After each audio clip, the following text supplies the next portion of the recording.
அன்புள்ளம் கொண்ட VSO TV நேயர்களே வணக்கம். திருவரங்கம் ஸ்ரீ ரங்கநாதர் துணையுடன் பழனி ஸ்ரீ பாலதண்டாயுதபாணி அருளுடன் நான் உங்கள் ஜோதிடர் வெங்கடேஸ்வரன். இப்போ நம்ம எதை பத்தி பார்க்க போறோம்னா வைகாசி மாத பலன்களை பத்தி பார்க்க போறோம். பலன்களை பத்தி பார்க்கறதுக்கு முன்னாடி எந்தெந்த கிரகங்கள் எங்கெங்க இருக்கு, எப்பப்ப பயிற்சி ஆகுது அப்படிங்கிறத பார்ப்போம். ரிஷப ராசியில சூரிய பகவானும் புதன் பகவானும், அதே மாதிரி மிதுன ராசியில குரு பகவானும் சுக்கிர பகவானும், வைகாசி 18க்கு பின் குரு கடகத்துல உச்சநிலை அடைகிறார். அதே மாதிரி வைகாசி 25க்கு பின் சுக்கிர பகவான் கடகராசிக்கு வந்துடுறாரு. சிம்மத்தில் கேதுவும், விருச்சக ரிஷப கும்பத்தில் ராகுவும், சனி எப்பவும் போல மீனத்திலையும், மேசத்துல செவ்வாய் பகவான் ஆட்சி நிலையிலையும் இருக்கார். இந்த மாதிரி இருக்கும் போதுல பொதுவா உலக ரீதியா என்ன மாற்றங்கள் நடக்கும்னா, ரிஷபத்தில் சூரியன்கிறது அரசாட்சியை குறிக்கும். நல்ல அரசாட்சி, வருமானத்தை குறிக்கும். வருமானம் சம்பந்த அரசாங்கம் வருமானத்தை எந்த வழியில் ஈட்டப் போகுது, எப்படியெல்லாம் கொண்டு வரப்போகுது அப்படிங்கிறத பத்தி குறிக்கும். அதே மாதிரி போக்குவரத்து சம்பந்தப்பட்ட விஷயங்கள்ல ஒரு முன்னேற்றத்தை கொடுக்கும். ஏன்னா 4ஆம் இடத்துல குரு உச்சமாக போறார். அப்ப வாகனங்கள் துறையிலையோ போக்குவரத்து சம்பந்தப்பட்ட அமைப்புகளையோ ஏதாவது மாற்றம் நடக்கும். நம்ம கூட தெரியும், நம்ம சிஎம் கூட ஒரு ஸ்கீம் கொடுத்திருக்காரு, அனைத்து மகளிருக்கும் போக்குவரத்து இலவசம். ஸோ அதை கூட இந்த காலகட்டத்துல குரு பயிற்சி ஆனதுக்கு அப்புறம் நிறைவேற்றலாம் அப்படிங்கிறத கூட சொல்லலாம். அதே மாதிரி ரிஷப ராசியிலே புதன் இருக்கிறது பேச்சு திறமை உள்ள ராசிக்காரர்களா மாறுவாங்க. அதாவது எப்படின்னா, அரசு சம்பந்தப்பட்ட அனைவருமே பத்திரமா, அதாவது டாக்குமெண்டடா போட்டு வச்சிருப்பாங்க. ஏன்னா சூரியன் புதன் சேர்றாங்களா ரிஷபத்துல, வருமானத்தை டாக்குமெண்ட் பண்ணி காமிப்பாங்க. வருமானத்தை கணக்கு காமிக்கிறது அந்த மாதிரி காமிப்பாங்க. செவ்வாய் ஆட்சி நிலையில இருக்கனால காவல்துறை அதிகாரிகளுக்கு இந்த காலகட்டத்துல அதிகமான சலுகை உண்டு. காவல்துறை அதிகாரிகள் எல்லாத்துலயும் மேம்பட்ட வாழ்க்கைக்கு போவாங்க. உயர் அதிகாரிகள் ப்ரொமோஷன் கிடைக்கிற மாதிரி உள்ள அமைப்பு, நிறைய மாற்றம், போலீஸ்னாவே ஒரு மரியாதை அப்படிங்கிற ஒரு அளவுக்கு கொண்டு வரும். இது நாட்டு ரீதியா நடக்கும் அப்படிங்கிறத சொல்லலாம். சரிங்களா? இப்ப வாங்க 12 ராசிகளுக்கும் எப்படி இருக்கும் அப்படிங்கிறத பார்ப்போம். துலா ராசி அன்பர்களே, ராசிக்கு 8ஆம் இடத்தில் சூரிய பகவானின் சஞ்சாரம். இது மட்டும்தான் பார்த்தா புதனும் சேர்ந்து பயணிக்கிறார் அப்படிங்கிறத கவனத்துல கொள்ளணும். இது தந்தைக்கு தான் பெரிய பாதிப்பு. 8ல் சூரியன் சஞ்சாரம் செய்வதும் 8ஆம் இடத்துல புதன் இருக்கிறதும், அதாவது 9க்கு 12ஆம் இடத்தில் இவங்க 2 பேர் இருக்காங்க. 9ல சுக்கிரன் வந்து உட்கார்றாரு. 8ஆம் அதிபதி 9ல வந்து உட்கார்றாரு. ஸோ தந்தை இந்த நேரத்துல உடல்நல பாதிப்பு ஏற்படுறது, தந்தைக்கு ஒரு சப்போர்ட் தேவைப்படுறது, ஒரு நல்ல வழிகாட்டுதல் இல்லாம நீங்களே என்ன பண்றதுன்னு தெரியாம முழிச்சுக்கிட்டு இருக்கிறது, எந்த பக்கம் போறது, யாரை நம்புறது, இவங்களை நம்பி இந்த விஷயத்துல இறங்கலாமா, குழப்பங்கள், அதிகப்படியான குழப்பங்கள் இந்த காலகட்டத்துல வரும்.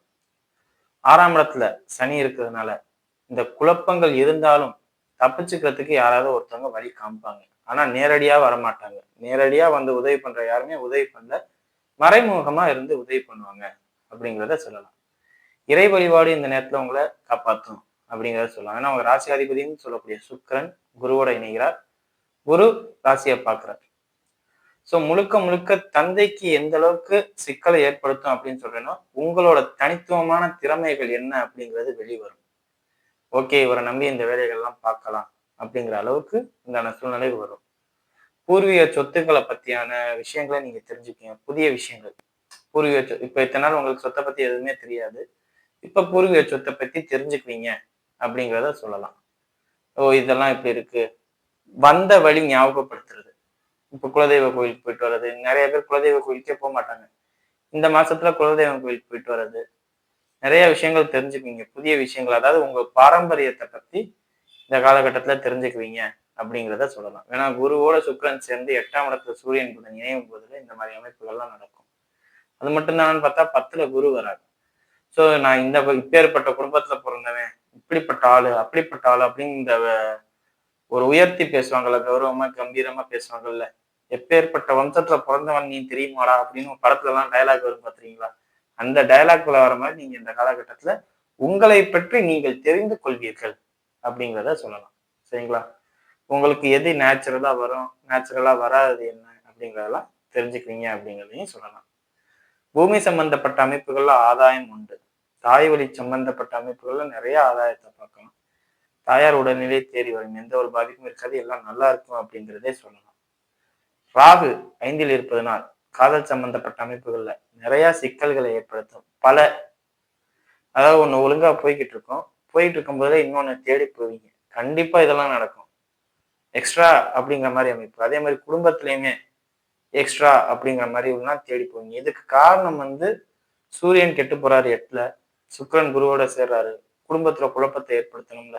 குருவோட சேர்ற கிரகங்கள் தான் அதிகப்படியான பாதிப்பை ஏற்படுத்துங்க. அப்படிங்கும்போது சுக்கிரன் இந்த நேரத்துல இந்த மாதிரி விஷயங்கள்லாம் பண்ணும் அப்படிங்கிறத சொல்லலாம். குழந்தை இல்லாதவர்களாகும் பட்சத்தில் குழந்தை பாக்கியம் நல்ல முறையில ஏற்படும் அப்படிங்கிறதையும் சொல்லலாம். வீடு பாக்கியமும் இருக்கு, பூமி பாக்கியமும் இருக்கு, வாகனங்கள் சம்பந்தப்பட்ட அமைப்பும் இருக்கு. ஸோ இதெல்லாம் உங்களுக்கு ஃபுல் பிளஸ். 3, 6க்குரிய குரு உச்சமாகிறார். அப்ப கடன் வழியில இதெல்லாம் நடக்கும் அப்படிங்கிறதையும் சொல்லலாம்.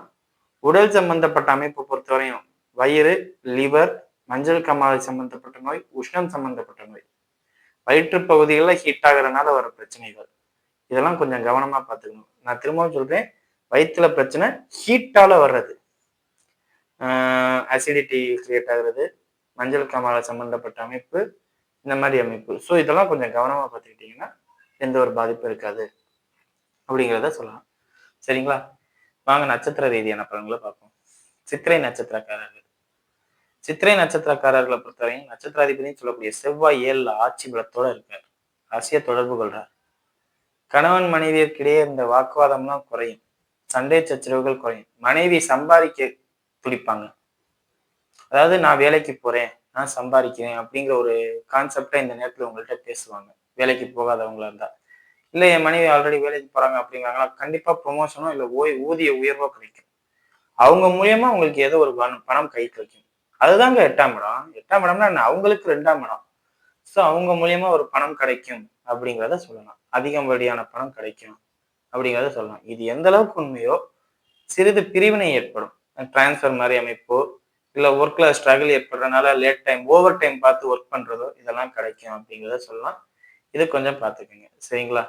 அதே மாதிரி வைகாசி 10க்கு அப்புறம் அந்த புதன் 9க்கு போனதுக்கு அப்புறம் காவல்துறை சம்பந்தப்பட்ட அமைப்புகளாலேயோ சீருடை பணியாளர்களாலோ ஒரு உடல்நல பாதிப்பு ஏற்படும் அப்படிங்கிறத சொல்லலாம். எலும்பு பல் சம்பந்தப்பட்ட அமைப்புகள்ல பாதிப்பு ஏற்படும். என்னையா செவ்வாய் ஆட்சி பலத்துல இருக்கும் போதுல எனக்கு இப்படி சொல்றியா அப்படின்ட்டா, புதன் ஆட்சி நிலையில சுக்கிரனோட சேரும் போதுல ரத்தத்துல ஏற்படக்கூடிய பிரச்சனைகளையும் எலும்பு பல் சம்பந்தப்பட்ட அமைப்பு இருக்கக்கூடிய பிரச்சனைகளையும் தருவார் அப்படிங்கிறது தான் யதார்த்தமான உண்மை. ஸோ இதுலலாம் கொஞ்சம் கவனமா இருக்கணும். காவல்துறை அதிகாரிகளாக இருக்கும் பட்சத்தில் டிரான்ஸ்ஃபர் கண்டிப்பா நடக்கும் அப்படின்னே சொல்லலாம். ஸோ நீங்க கொஞ்சம் நிதானமா மேலதிகாரிகள்கிட்ட வச்சுக்கிறது நல்லது அப்படிங்கிறத சொல்லணும். சரிங்களா? மற்றபடி எந்த ஒரு பாதிப்பும் இல்லை, எல்லாமே நல்லா இருக்கு.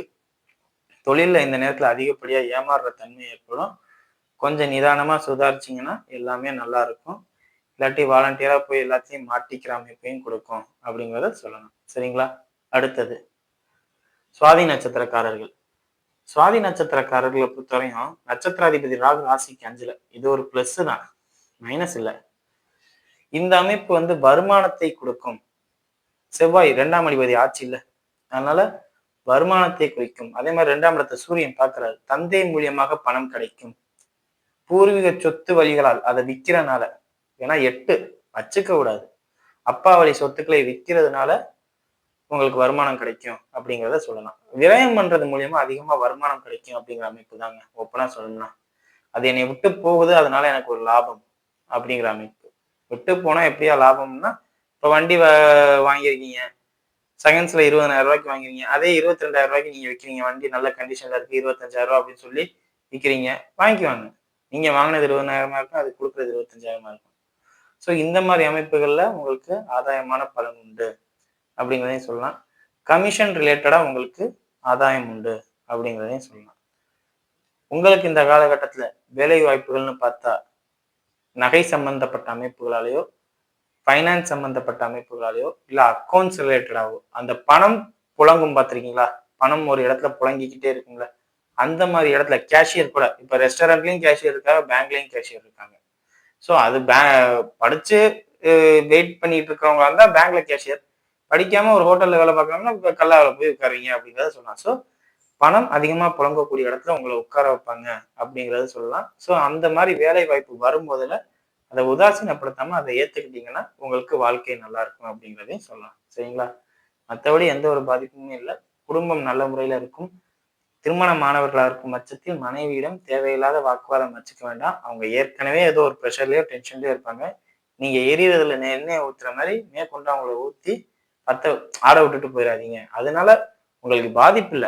பட் ஆனா அவங்க டென்ஷன் ஆவாங்கல்ல. அதுவும் உங்களுக்கு தானே பாதிப்பு. அத பார்த்துக்கங்க. சரிங்களா?